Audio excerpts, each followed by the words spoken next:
You have 3 seconds to name a World War I treaty other than Versailles. Go! Most of you didn't know any, so I'm here to teach you about the harshest one, the Treaty of Sèvres.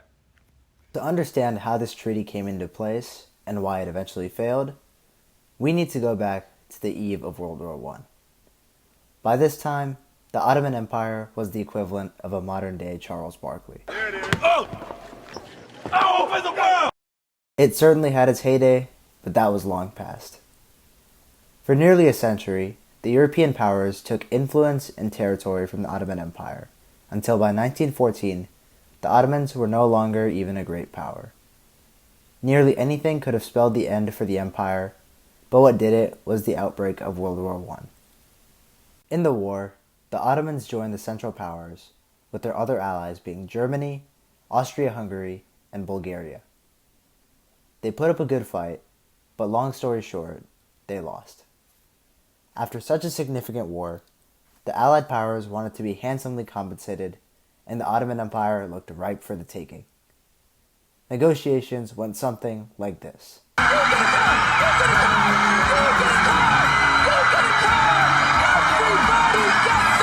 The treaty looked like this.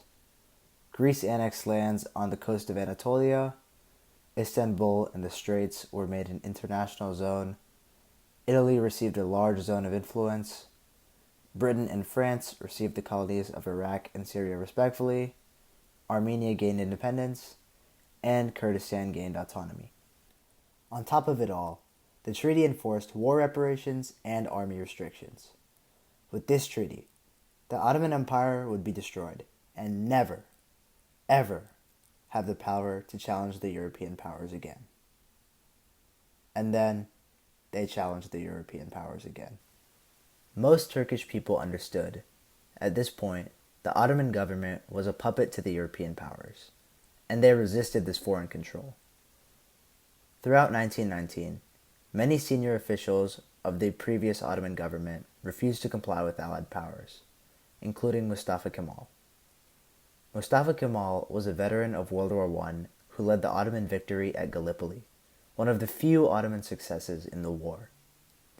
Kemal traveled across Anatolia to raise support against the Entente occupation, and by 1920, he led a new government established in Ankara, opposed to the Sultanate and the Entente.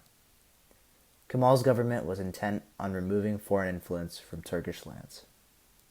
Unhappy with the nation that didn't want to be colonized, the European powers began using military force to fight back this new Turkish government.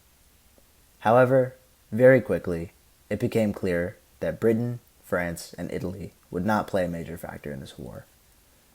In Britain, the civilian population did not support another war so soon, France faced domestic problems, and Italy faced bigger problems. That left Greece and Armenia to fight Turkey. Unfortunately for Armenia, in 1921, Kemal signed a treaty with the Soviet Union, leaving Armenia surrounded on both sides by hostile powers. History has shown this usually doesn't end too well. Armenia was soon defeated and partitioned between the two nations. This left Greece, which had actually been very successful up until this point, reaching the Sakarya River, which was just 100 kilometers from Ankara, the new Turkish capital. At this river, the decisive battle of the war would take place. Both sides fought hard and attempted to outflank the other. However, in the end, the vulnerable Greek supply lines and fears of Turkish flanking movements led to a retreat by the Greek army. This battle ruined Greek hopes to take Ankara, and in the following offensive, known as the Great Offensive, Turkish forces expelled Greek troops from their lands. In 1923, the Treaty of Lausanne was signed, recognizing the Republic of Turkey and its new borders. Mustafa Kemal would be given the name Ataturk, or Father of the Turks,